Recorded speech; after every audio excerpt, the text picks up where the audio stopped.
Mis hermanos, cada uno de los 4 evangelios, Mateo, Marcos, Lucas y Juan, registra un ungimiento a Jesús por parte de una mujer.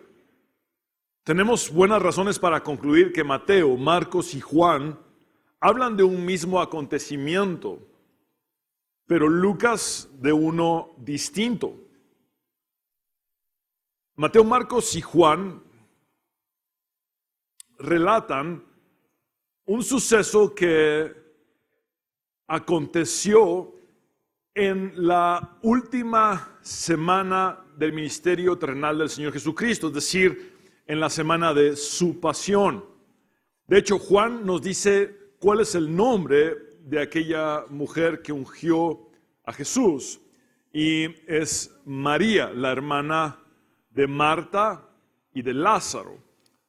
Esto fue en Betania. Ahora, Lucas relata un ungimiento completamente diferente. Sucedió mucho antes, probablemente en Galilea, y fue realizado por una mujer pecadora. No se nos dice el nombre de esta mujer. Algunos erróneamente hacen la conjetura de que se trataba de María Magdalena, y quiero aclararles que no hay ninguna evidencia bíblica para esto. De hecho, no hay ni siquiera evidencia bíblica para decir que María Magdalena fue una prostituta o que fue una mujer promiscua.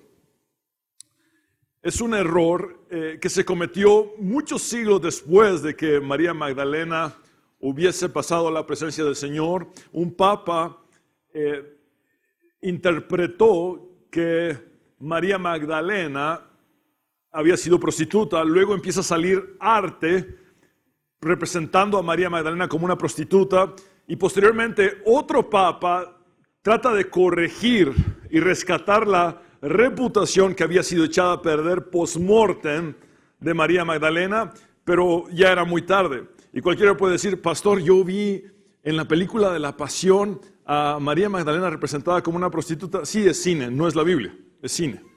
Entonces, lo que nos interesa es lo que la Biblia dice de María Magdalena, y nada en la Biblia nos dice que ella fue promiscua o prostituta. Entonces, no tenemos razones para pensar que la mujer de esta historia es María Magdalena. Hoy vamos a ver entonces este relato de Jesús, Simón el fariseo y la mujer pecadora. ¿Pueden leer conmigo el título, por favor? Jesús, Simón el fariseo y la mujer pecadora. Dice Lucas capítulo 7, versículos del 36 al 50, en el nombre del Padre, del Hijo y del Espíritu Santo.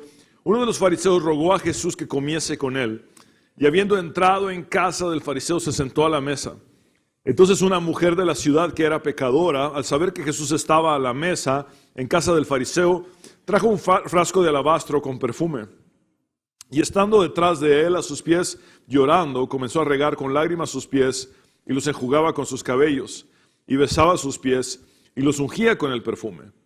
Cuando vio esto el fariseo que le había convidado, dijo para sí: si fuera profeta, conocería quién y qué clase de mujer es la que le toca, que es pecadora. Entonces respondiendo Jesús le dijo: Simón, una cosa tengo que decirte. Y él le dijo: di, maestro. Un acreedor tenía 2 deudores, el uno debía 500 denarios y el otro 50. Y no teniendo ellos con qué pagar, perdonó a ambos. Di pues, ¿cuál de ellos le amará más? Respondiendo Simón dijo: pienso que aquel a quien perdonó más. Y correctamente has juzgado. Y vuelto a la mujer, dijo a Simón: ves a esta mujer, entré en tu casa y no me diste agua para mis pies, mas esta ha regado mis pies con lágrimas y los ha enjugado con sus cabellos. No me diste beso, mas esta desde que entré no ha cesado de besar mis pies.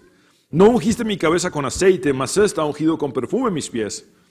Por lo cual te digo que sus muchos pecados le son perdonados, porque amó mucho. Mas a aquel a quien se le perdona poco, poco ama. Y a ella le dijo: tus pecados te son perdonados. Y los que estaban juntamente sentados a la mesa comenzaron a decir entre sí: ¿quién es este que también perdona pecados? Pero él dijo a la mujer: tu fe te ha salvado, ve en paz.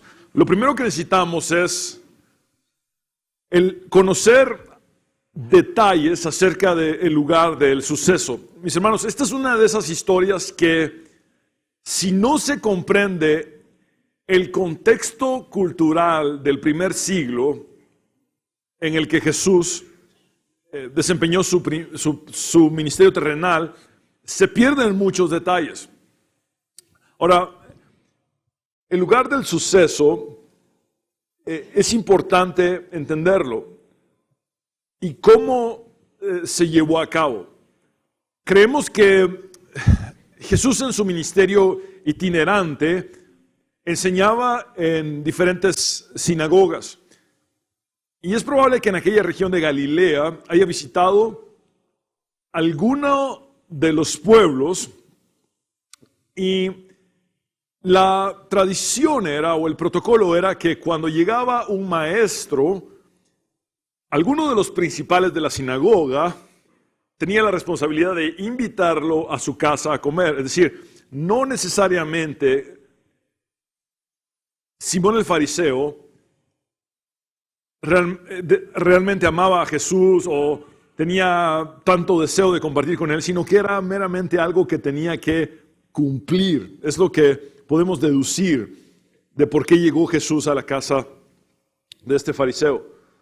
Ahora, dice el versículo 36, uno de los fariseos rogó a Jesús que comiese con él. El versículo 40 nos brinda el nombre de este fariseo y era llamado Simón.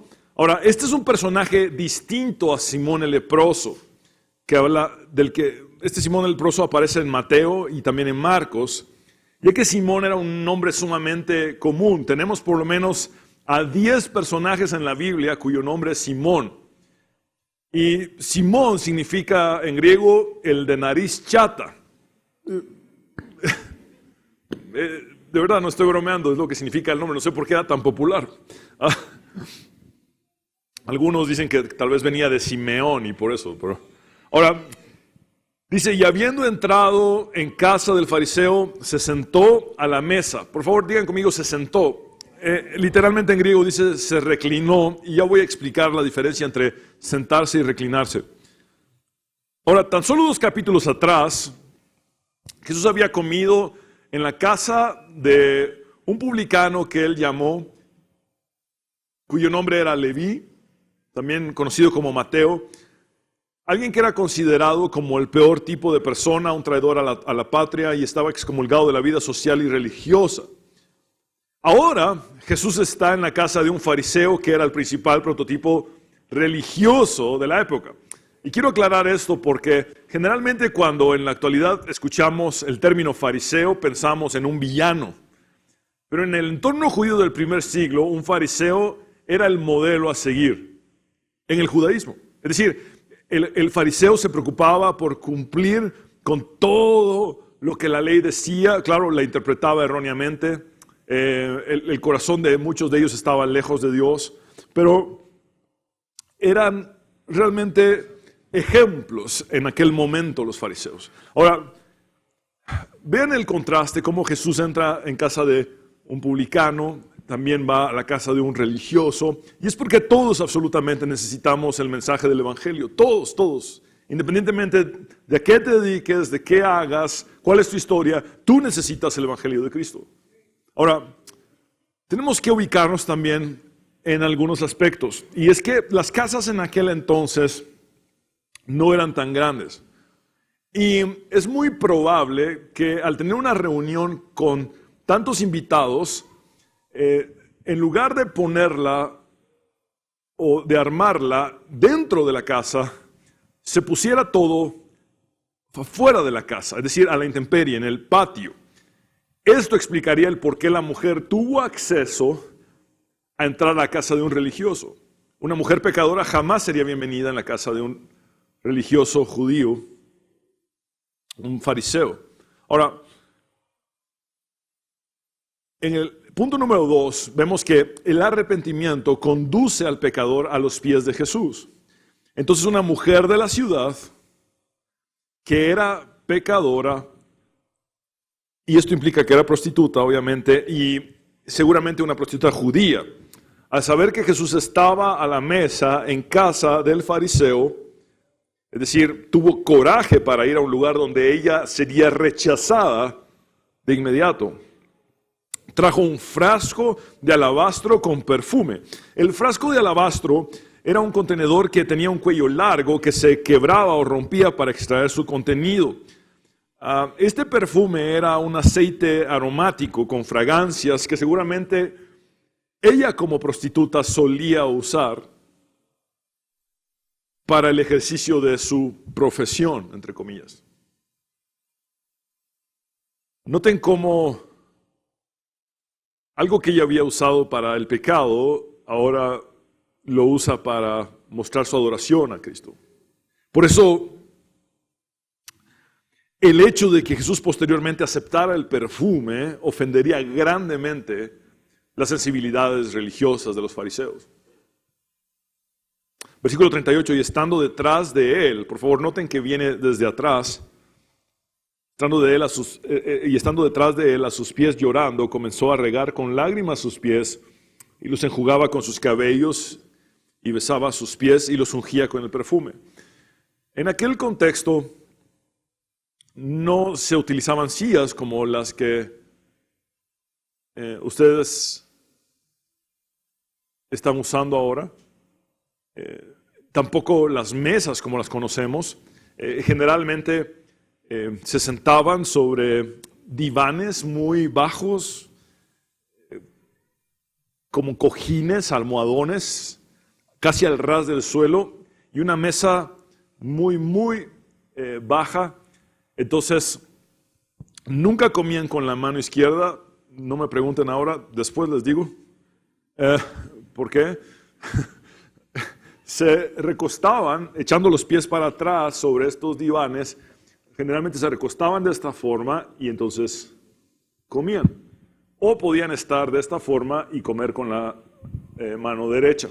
Entonces los pies estaban echados para atrás. Por eso la mujer se acerca desde atrás a llorar a los pies de Jesús, a secarlos con sus cabellos y a besarlos y ungirlos con perfume. Ahora, comprendiendo esto, tenemos que también entender lo siguiente. Generalmente se ungía la cabeza de una persona, no los pies. Los pies se lavaban con agua, pero el ungimiento se hacía sobre la cabeza.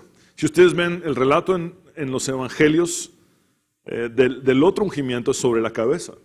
Pero esta mujer parece que no pudo cumplir con su cometido original. El relato nos da la idea de que esta mujer fue vencida por su quebrantamiento. Es decir, no pudo realizar lo que tenía en mente porque fue derribada por sus emociones, derrumbada por su desesperación, por ser restaurada. Y fue así que entonces cae a los pies de Jesús derramando sus lágrimas. Luego la mujer empezó a secar los pies del Señor con sus cabellos, y es importante resaltar que las mujeres judías no se soltaban el cabello en público. De hecho, ni siquiera podían exponer su cabello, porque la mujer que lo hiciera así, siendo judía, sería considerada como promiscua. El hecho de que esta mujer entonces limpie los pies de Jesús con su cabello indica que era una mujer marginada por la religión judía. En aquel momento la mujer era totalmente ajena a la opinión pública, no le importaba en lo absoluto el qué dirán. Todo lo que para ella era trascendente era que enfrente tenía Jesús y que estaba a sus pies. Entonces ella empieza a besar los pies del Señor, y este es un símbolo de gratitud, pero también de humillación. Mis hermanos, el cuidar los pies de una persona se consideraba como una tarea de baja categoría que se le asignaba solamente a un esclavo. Generalmente el protocolo era que por los caminos que estaban llenos de arena, de polvo, lo primero que se hacía cuando llegaba una persona a un lugar era ofrecerle lavar sus pies, y esa era una labor de un esclavo, no del anfitrión. Entonces la mujer se está postrando y se está poniendo a sí misma como una esclava de Jesús, como una sierva de Jesús. Punto número 3. La autosuficiencia y el orgullo conducen al cuestionamiento. Dice el versículo 39, cuando vio esto el fariseo que le había convidado, dijo para sí, si fuera profeta, conocería quién y qué clase de mujer es la que le toca, que es pecadora. Ahora, el desprecio de los fariseos hacia los pecadores les hacía considerar que el ser tocado por aquella mujer era una fuente de contaminación ritual. Es decir, el judaísmo no solo era la interpretación de las escrituras que nosotros conocemos como el Antiguo Testamento, sino que el judaísmo también era un conjunto de tradiciones de los padres, y dentro de esas tradiciones de los padres, ellos desarrollaron esta creencia que el tocar a una persona pecadora contaminaba ritualmente al que la había tocado. Recientemente, mi padre fue invitado para ir a Israel a una convención de pastores y él no pudo, así es que me endosaron a mí la invitación y dije, pues ni modo voy. Y fui, pero a lo que voy es a esto. Fui y entonces me recoge en el aeropuerto un taxista, evidentemente un judío practicante con unas patillas muy largas, su kipá, y me lleva a mi hotel. Y llegué de madrugada. Entonces, al bajarme del taxi, él también se baja para que le pague, obviamente. No era pagado por mí, alguien más lo estaba pagando. Pero, el asunto es que cuando nos despedimos, yo le extiendo la mano y le digo, thank you. Y se me queda viendo a la mano con una cara de yo no te voy a tocar. Pero como yo sabía, conocía este tipo de creencias por haber estudiado la Biblia, entonces fui más intencional. Y ya era una cuestión de curiosidad mía, a ver qué hace. Entonces, thank you. Y no le bajé la mano y le insistí hasta que medio me tocó la mano y se fue. Por ejemplo, un leproso tenía que caminar por las calles gritando impuro, inmundo, impuro, inmundo. Se les tiraba a los leprosos la comida desde lejos. Ahora, evidentemente aquí hubiese un factor de contagio, porque tocar a alguien con lepra es contagio inmediato. Ahora, ¿a qué voy con esto? Jesús cambió todo el paradigma, porque en el caso del leproso, cuando Jesús pone sus manos sobre él, en lugar de Jesús ser contagiado por la lepra, el leproso es sanado. Y cuando Jesús llega, todo es distinto. ¿Por qué? Porque generalmente se cree que si el puro toca al impuro, el impuro hace que el puro sea impuro. Pero en el caso de Jesús, cuando llega el que es verdaderamente puro, porque jamás cometió pecado, y toca al impuro, este puro hace que el impuro sea puro. Y esa es la historia de todos nosotros. Esa es la historia de cada uno de nosotros. Ahora, sigue Jesús diciendo lo siguiente en el versículo 40. Entonces respondiendo Jesús le dijo, ahora noten que el fariseo no había más que pensado. Es decir, Jesús no está respondiendo a algo que él hubiese escuchado del fariseo, sino que Jesús está respondiendo a sus pensamientos. ¿Qué es lo que acaba de decir el fariseo? Este no es profeta. Jesús no es profeta. Y Jesús entonces viene y le responde a lo que él estaba pensando, demostrándole que es más que un profeta. Y entonces Le dice, Simón, una cosa tengo que decirte. Y él le dijo, di, maestro. Jesús enseña entonces la parábola del acreedor y los dos deudores, que es muy breve, y dice, un acreedor tenía dos deudores. El uno le debía 500 denarios y el otro 50. Es decir, uno debía el equivalente a unos 20 meses de salario y el otro el equivalente a unos 2 meses de salario. Ahora bien, ¿qué tenía que ver una deuda con el pecado? Y quiero explicarles algo bien importante de entender. En la cosmovisión aramea, un pecado es una deuda que se tiene hacia Dios. De hecho, la misma palabra, Jova, se usa tanto para deuda como para pecado. Por eso es que ustedes cuando leen el Padre Nuestro en Mateo, dice, y perdónanos nuestras deudas como también perdonamos a nuestros deudores. Cuando ustedes leen el Padre Nuestro en Lucas, dice, y perdónanos nuestros pecados. Porque la misma palabra, Jova, significa deuda o pecado, por ese entendimiento de los judíos de que un pecado es una deuda hacia Dios. Entonces la parábola es sumamente profunda. Entonces Jesús dice, y no teniendo estos deudores con qué pagar, y en aquel contexto no pagar las deudas implicaba cárcel, esclavitud temporal o perder bienes.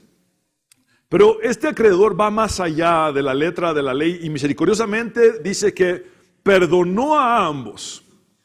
Entonces Jesús ahora le pregunta a Simón, dime pues, ¿cuál de ellos le amará más? ¿Aquel al que le perdonó 20 meses de trabajo? ¿Una deuda del equivalente a 20 meses de trabajo? ¿O aquel a quien le perdonó una deuda del equivalente a 2 meses de trabajo? Entonces la respuesta del fariseo es reticente porque se ve atrapado, está acorralado y entonces dice, pienso. Y ese pienso es como si de mala gana en la actualidad dijéramos, pues yo digo, pienso que aquel a quien perdonó más. Ahora vean cómo Jesús incita a Simón a dar una respuesta que condena su propia actitud. Y entonces Jesús le dijo, rectamente has juzgado. En otras palabras, ya te diste cuenta de tu error.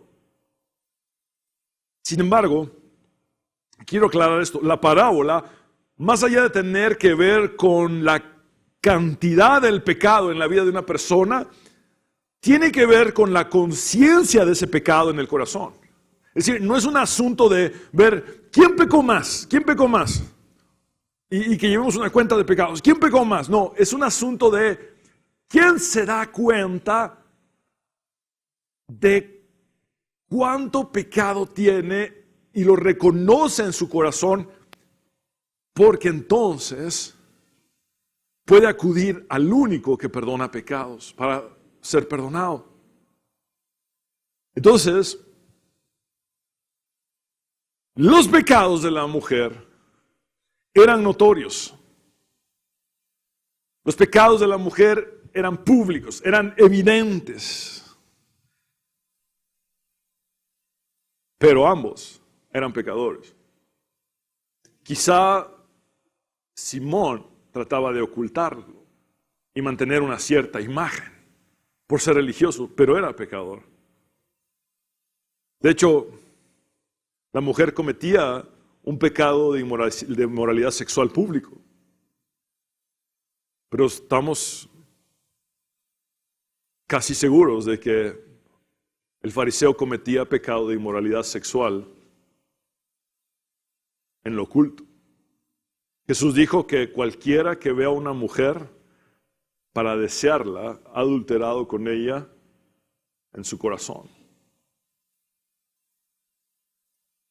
Estamos viendo en esta parábola, en este pasaje, un pecado evidente de altivez religiosa, de altivez espiritual en este fariseo. Es decir, ambos eran pecadores, tenemos que entender eso. Los dos eran pecadores, pero una sola reconoció que lo era. Punto número 4 y final. Jesús es el Salvador misericordioso y perdonador. Jesús llega entonces a la aplicación de la parábola. Y vuelto a la mujer, dijo a Simón, ¿ves a esta mujer? noten cómo Simón no pudo ver a esta mujer como alguien que había sido cambiada en su encuentro con Jesús, sino que seguía viendo como ella había sido en el pasado. Darrell Bock dice, a diferencia del fariseo que solo consigue pensar en los actos pasados del pecador, Jesús prefiere ver el potencial del amor y el perdón para cambiar el corazón de la persona. Entonces Jesús procedió a contrastar la actitud de la mujer con la de su anfitrión, aquel que ni siquiera cumplió con los parámetros de la hospitalidad habitual. Entré en tu casa y no me diste agua para mis pies. Es decir, Jesús seguía con sus pies llenos de polvo del camino, mas esta ha regado mis pies con lágrimas. Martín Lutero decía que las lágrimas son el agua que proviene del corazón y los han jugado con sus cabellos, es decir, los ha secado con sus cabellos. En el versículo 45 dicen, no me diste beso. Ahora, el beso u ósculo era un saludo afectuoso o respetuoso. Mis hermanos, en nuestro contexto guatemalteco no nos saludamos de beso con los hombres. Al único hombre que saludo de beso es a mi padre. Pero recuerdo cuando fui por primera vez a Montevideo, Uruguay, y algunos hermanos allá me recibieron y, ¿cómo estás, che? Y de repente sentí que hombres barbudos me estaban saludando de besos. Fue un choque cultural. Pero en el contexto del primer siglo, esto era mostrar afecto, respeto, y el fariseo no mostró esto hacia Jesús. Y dice, mas esta desde que entré no ha cesado de besar mis pies. Este es un símbolo de gratitud inmensa, besar los pies de Jesús. No ungiste mi cabeza con aceite. Ahora quiero contarles que en aquel clima tan intenso, también otra práctica habitual era proveerle a una persona que llegaba de visita aceite de oliva para que pudiera humectar la resequedad de su cuero cabelludo por el sol tan fuerte. También servía el aceite de oliva que se ponía en la cabeza como un repelente para los bichos molestos. Ahora Jesús dice, no ungiste mi cabeza con aceite, mas está ungido con perfume en mis pies. El aceite era algo mucho más barato que el perfume. Este perfume era precioso en su valor. Por lo cual te digo que sus muchos pecados le son perdonados porque amó mucho. Mas aquel a quien se le perdona poco, poco ama. Y a ella le dijo, tus pecados te son perdonados. Ahora, noten esto. Jesús no pasa por alto los pecados de la mujer y reconoce que habían sido muchos. Sin embargo, Él podía perdonar todos y cada uno de sus tantos pecados. Esta es la enseñanza, no importa cuántos y cuán grandes sean nuestros pecados, la gracia de Dios puede perdonarlos. Jesús nos dice que la acción de la mujer es una respuesta a ese perdón. En otras palabras, la mujer no se ganó el perdón de Jesús por llorar a sus pies, no. Ninguno de nosotros podemos ganarnos el perdón de Jesús. Efesios 2, 8, 9 dice, porque por gracia sois salvos, y esto no de vosotros, porque es un don de Dios, es un regalo de Dios, que no es por obras para que nadie se gloríe. Entonces la mujer no se gana el perdón de Jesús, sino que su acto de adoración, llorando a los pies de Jesús, ungiendo los pies de Jesús, es simplemente su reacción al saber que sus muchos pecados le han sido perdonados. Como dice Jesús, amó mucho porque se le perdonó mucho. Ahora, mis hermanos,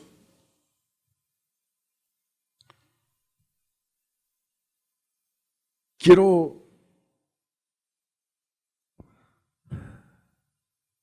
citar a Hendrickson. Él dice, lo que Jesús enseña es que el desborde de amor es resultado del hecho de estar consciente de haber sido perdonado. En otras palabras, dime cuál ha sido tu experiencia de perdón y yo te diré cuánto amas a Dios. Porque si te sabes perdonado por mucho, significa que amas mucho. El problema del fariseo fue no reconocer también sus muchos pecados. El fariseo, apoyado en su propia justicia o autojusticia, pensaba que necesitaba poco perdón. Comparado con esa mujer, él prácticamente solo tenía pecadititos así. El fariseo se consideraba poco pecador, no amaba mucho porque no comprendía la profundidad del perdón de Dios que había sido puesto a su alcance en Jesucristo, el Cordero de Dios que quita el pecado del mundo.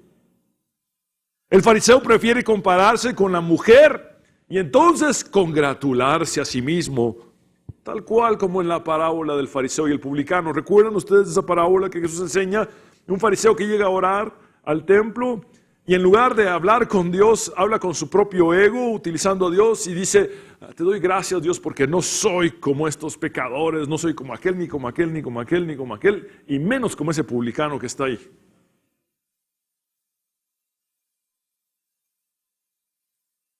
Jesús dice que el único que se fue justificado fue el publicano que se golpeaba el pecho diciendo, sé propicio a mí, Señor, que soy pecador.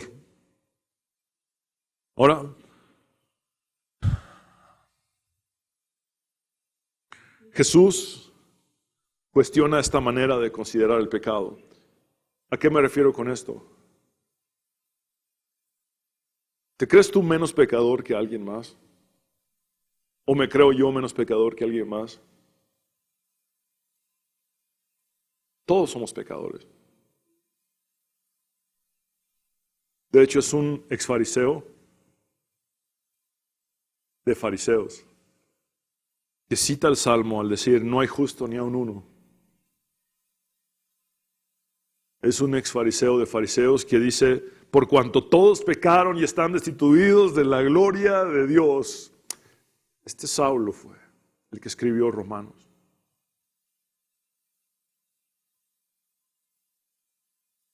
En realidad, Simón era ciego espiritualmente. No podía verse a sí mismo como el pecador que era. No podía ver a la mujer como la mujer restaurada que era. Y no podía ver a Jesús como el Mesías. Estaba completamente ciego. Para él era sumamente fácil decir, ella es una pecadora, pero para él era imposible decir, yo también soy un pecador. Mis hermanos, ¿cuánto se acostumbra el desarrollar un personaje en ambientes religiosos? El desarrollar una apariencia en ambientes religiosos. Es como si me pongo en modo iglesia. Ahorita me pongo en modo iglesia. Y empiezo a caminar hasta de una forma distinta. A hablar, mi cielo, mi amor, ¿qué quiere usted? Pero al llegar a la casa, mira, es tan fácil ponerse un personaje en ambientes religiosos. ¿Saben ustedes que Jesús dice que los religiosos del primer siglo eran unos hipócritas? En el Sermón del Monte, y que la palabra hipócrita viene del teatro griego. Es decir, un hipócrita era un actor. Era alguien que usaba una máscara para pretender ser alguien que no era. Y la palabra fue evolucionando y ahora se adapta para expresar lo que en la actualidad dice el dicho término, hipócrita. Pero, mis hermanos, especialmente los que predicamos y nos paramos desde un púlpito, qué fácil es desarrollar un personaje y tratar de mostrarme como alguien que no soy. Prefiero 1000 veces mostrar todas mis vulnerabilidades aquí y hacerles a ustedes saber que necesito estar a los pies de Jesús como aquella mujer pecadora, porque me sé pecador que necesita de la redención de Jesús, de su perdón, de ser transformado todos los días por Él. Entonces venir y decir, no, yo la verdad, mis hermanos, mírenme cómo me brilla la cabeza, la aureola. Es tan fácil pretender, es tan fácil tratar de aparentar. Pero el reto está en decir, yo soy un pecador que necesita estar a los pies de Jesús.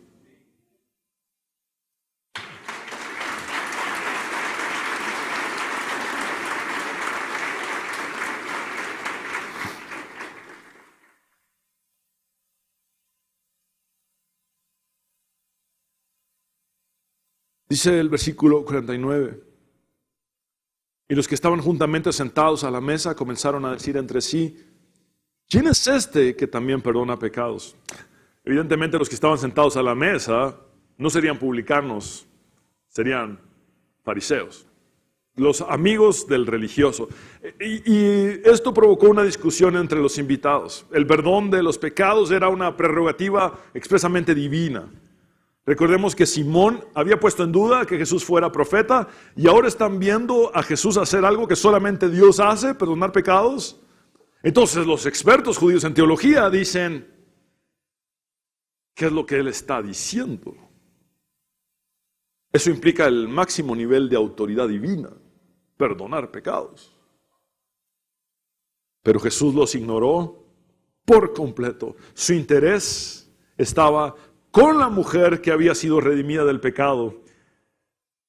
Nada puede detener el perdón de Dios para un pecador arrepentido. Nada. Jesús dijo, el que a mí viene, no le echo fuera. Versículo 50. Pero él dijo a la mujer, Jesús dijo a la mujer, aún en medio de todas esas objeciones y críticas, hay un solo mensaje que importa. Tu fe te ha salvado. Ve en paz. La fe en el Nuevo Testamento es el medio para recibir el buen regalo de Dios de la salvación. Ahora noten esto. ¿Cuáles son las últimas palabras de Jesús? Ve en paz. Aunque la palabra que está escrita en el Nuevo Testamento es en griego, Irene, el sentido es el de la palabra hebrea, shalom. ¿Cuántos han escuchado la palabra shalom? Muy bien. La raíz de la palabra shalom significa plenitud, completitud, significa que no hay nada que haga falta. En otras palabras, Jesús dice, esta mujer a la que ustedes llaman pecadora, no es pecadora. Sus pecados le son perdonados. Y luego le dice, tu fe te ha salvado, vete plena, vete completa, vete como alguien a quien ya no le hace falta nada. Ese es el nivel de restauración que Jesús hace. Por eso David dice, el Señor es mi pastor, nada me faltará. Mis hermanos, después del quebrantamiento viene la verdadera paz. Ahora noten cómo en todo el relato no se nos dice el nombre de la mujer, tampoco hay una sola palabra que salga de los labios de la mujer. Sin embargo, su extrema expresión de gratitud por haber sido perdonada de sus muchos pecados, pasó a la historia y alrededor de 2000 años más tarde estamos recordando lo que ella hizo. Jesús rompió todo impedimento social para alcanzar a los que fueron marginados por su raza, por su nivel socioeconómico, a los que fueron rechazados por la religión y, como en el caso de esta mujer, a los que fueron despreciados por su inmoralidad. Ahora vean, la mujer también vence todo obstáculo, vence el rechazo que implicaría el ir a la casa de un religioso, vence las críticas, vence todo lo que estaba en oposición, en contra, y entonces llega a los pies de Jesús. Y quiero dedicar esta prédica a todas aquellas personas que quieren comenzar de nuevo, pero que no están seguras de que esto sea posible. Y hoy quiero decirles con todo mi corazón que a través de la historia de la mujer pecadora podemos entender que el Evangelio nos ofrece todo lo que necesitamos para volver a empezar. De modo que si alguno está en Cristo, nueva criatura es. Las cosas viejas pasaron, he aquí, todas son hechas nuevas. Jesús pone en relieve el poder transformador de su amor y de su perdón que puede hacer de aquella mujer una nueva criatura. Mis hermanos, en realidad todos compartimos la misma situación de aquella mujer. No hay uno solo de nosotros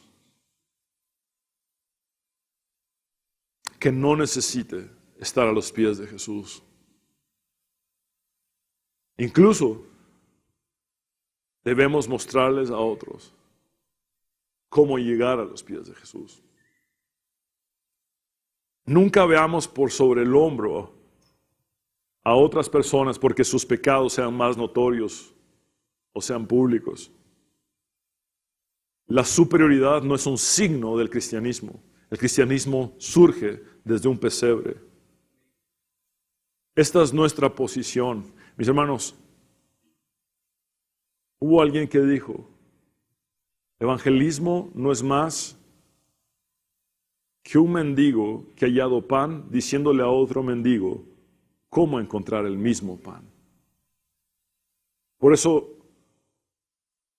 esta es la posición de todos nosotros, los que somos cristianos. Es aquí, no es sobre el hombro diciendo, aquel es peor pecador que... No, es aquí, es a los pies de Jesús, diciendo a los demás, vengan porque aquí está el perdón de los pecados. Aquí está la salvación y aquí está la paz verdadera. Aquí está la plenitud. Quiero invitarles a que nos pongamos de pie. Vamos a orar. Señor, te damos gracias por hablarnos a través de tu palabra, que es viva y eficaz. Gracias, Señor, por esa enorme esperanza que tenemos en ti. Gracias porque es a tus pies donde podemos quebrantar nuestro corazón, donde podemos derramar nuestras lágrimas, el agua del corazón, como dice Lutero, donde podemos, Señor, expresar toda nuestra gratitud por el perdón de pecados que nos has dado en la cruz del Calvario. Señor, gracias por derramar tu sangre, por perdonarnos y limpiarnos de toda nuestra maldad. Señor, es aquí a tus pies que queremos permanecer. Es en tus pies donde hallamos salvación, donde hallamos la paz, ese sentido de estar completos, plenos, donde nada nos falta, porque en ti lo tenemos todo, Señor. Gracias, Dios, por esa restauración, por ese nuevo comienzo. Y oro por todos aquellos que anhelan empezar de nuevo. Empezar de nuevo. El punto de partida es a los pies de Jesús, recibiendo el perdón de los pecados, la salvación y la paz. Quizá aquella mujer no había conocido jamás la paz en su vida, hasta ese momento. Hoy te invito a Jesús, al verdadero Jesús, a sus pies. Haz esta oración de fe conmigo y habla con Dios como nunca antes lo has hecho. Cree con tu corazón y confiesa con tus labios. Y dile a Él, repitiendo conmigo: Señor Jesús, sálvame, te necesito, perdona mis pecados. Creo en tu cruz y en tu resurrección. En tu nombre, Jesús, hemos orado. Amén.